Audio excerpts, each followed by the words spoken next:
Paramount announced today it's acquiring the Free Press, the independent news and commentary website founded in 2021 by Bari Weiss.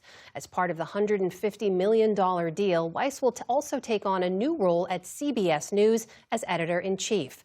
A former opinion editor at the New York Times, Weiss describes herself as a centrist politically and is known for pushing back against what she calls woke orthodoxy in mainstream media.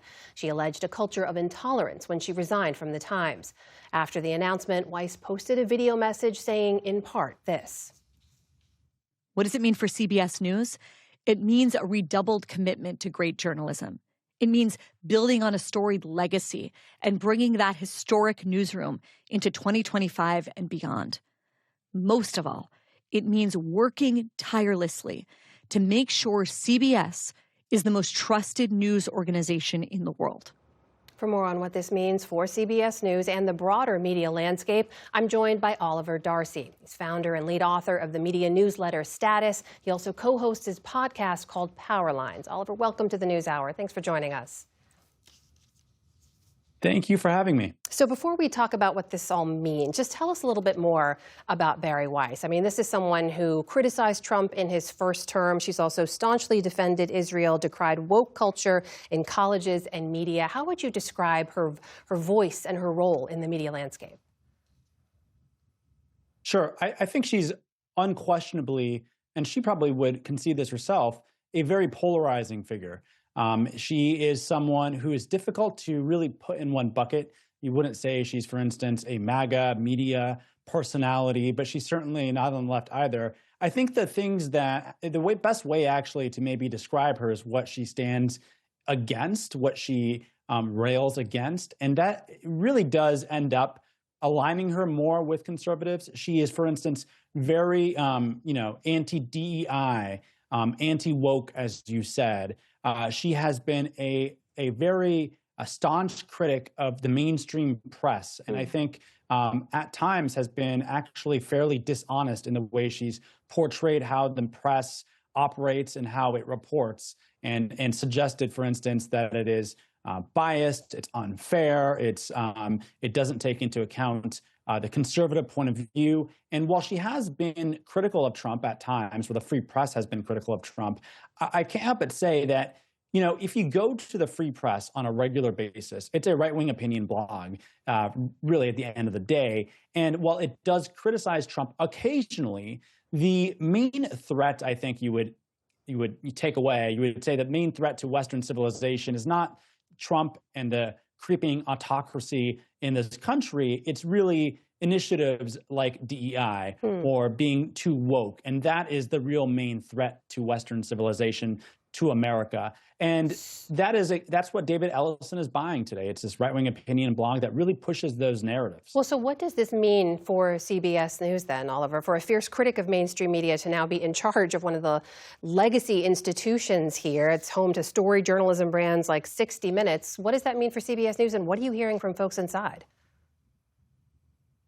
I think there's real concern inside CBS News about what this means. I don't think anyone really knows what it means. I think we can read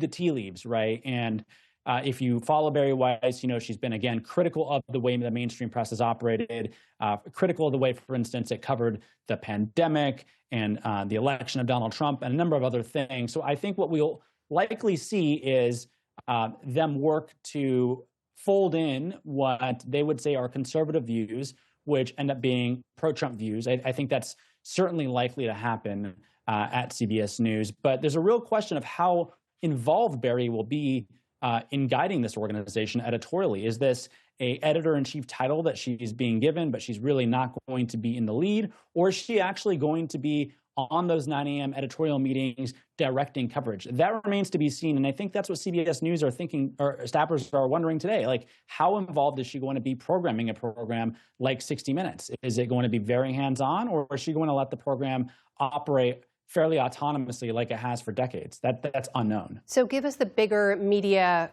picture landscape here now, because when you look at the Ellison family here, right, you have Larry Ellison, the father of David Ellison, who's the founder of Oracle. Larry he's a strong Trump supporter as well. He's also now among the investors in this newly configured American version of TikTok. The family's also aiming to acquire Warner Brothers Discovery. This father-son duo now controls huge swaths of the media, both in social media and in Hollywood and on television. How does that change the landscape? Yeah, these are the new media titans of our age. Like you said, they already control Paramount, which means they control CBS News, the Paramount Pictures studio, and now they are, to my understanding, according to sources, preparing a bid for Warner Brothers Discovery, which obviously has the Brothers studio, controls HBO Max, and also has CNN. And so what you could see soon is David Ellison and his son, or sorry, Larry Ellison and his son, David Ellison, controlling a large part of how Americans absorb the information from around the world, the news, as well as entertainment. They could own TikTok, they could own Paramount, they could own Warner Brothers, they could own CNN, CBS News. This would be, really unprecedented amount of control over how people get their information, how it's shaped, how culture is shaped. And it's coming from people, again, who have been at the very least sympathetic to Donald Trump. Larry Ellison is an ally of Donald Trump. He's been at the White House. And as part of this deal, David Ellison agreed to a number of concessions to get this deal across the finish line at CBS News. So they installed the conservative ombudsman there. They're obviously bringing on Bari Weiss and a number of other things. So I think it's at the very least concerning here. Oliver Darcy from the media newsletter Status joining us tonight. Oliver, thank you. Good to speak with you. Thank you.